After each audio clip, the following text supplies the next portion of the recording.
Jadi kayaknya banyak yang belum tahu kalau Viltrox itu juga memberikan opsi-opsi lensa yang racun banget buat para pengguna kamera mirrorless Sony. Dan di video kali ini gua rasa bakal menarik buat kita bahas hal tersebut.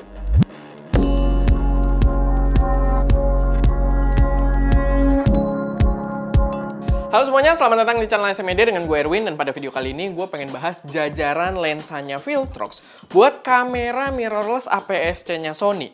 Karena kayaknya masih belum banyak yang tahu kalau misalkan jajaran lensa Viltrox itu bukan cuma buat Fujifilm, tapi ada juga buat kamera mirrorless APS-C-nya Sony.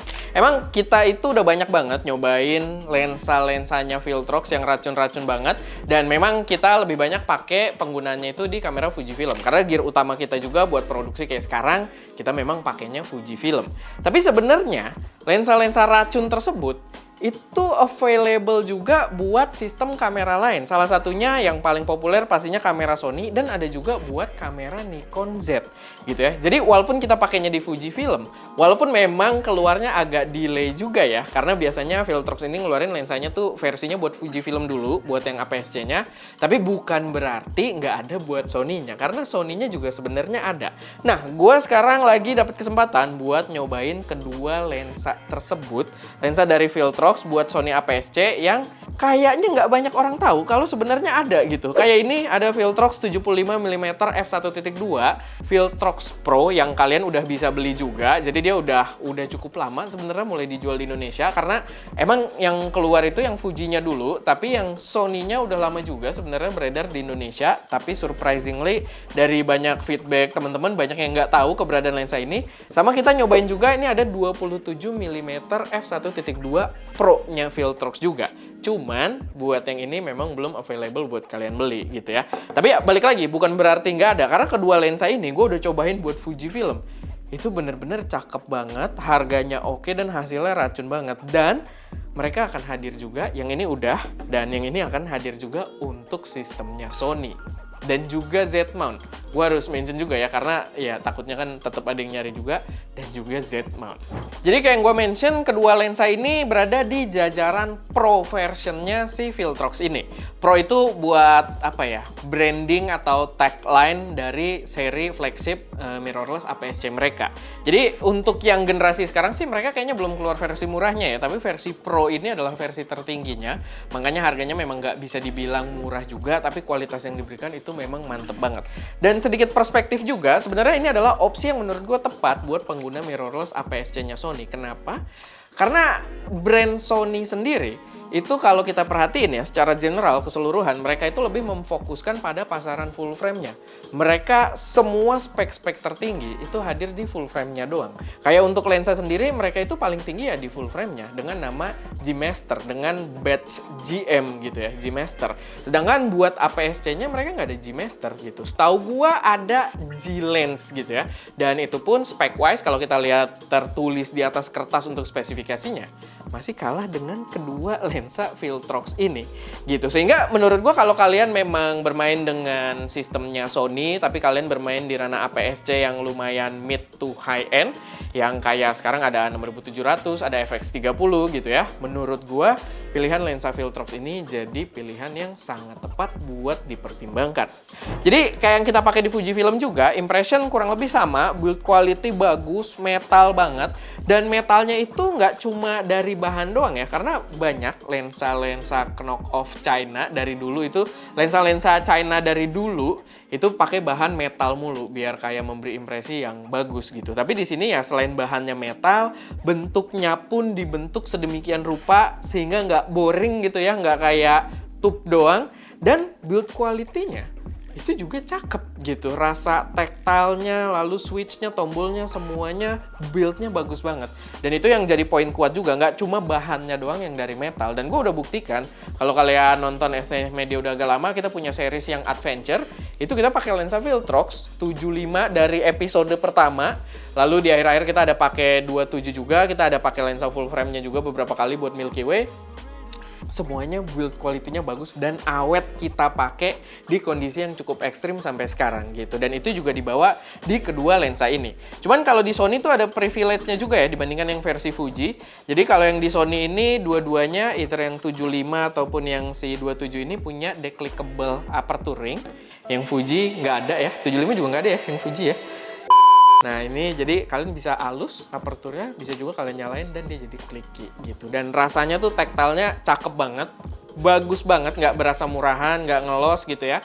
Kalaupun kalian pakai yang silent juga dia nggak ngerasa kayak ngelos ngeloyor gitu. Jadi enak lah, bagus banget build-nya. Sama kalau di yang versi Sony, gue lupa kalian Nikon deh, tapi kayaknya ada juga.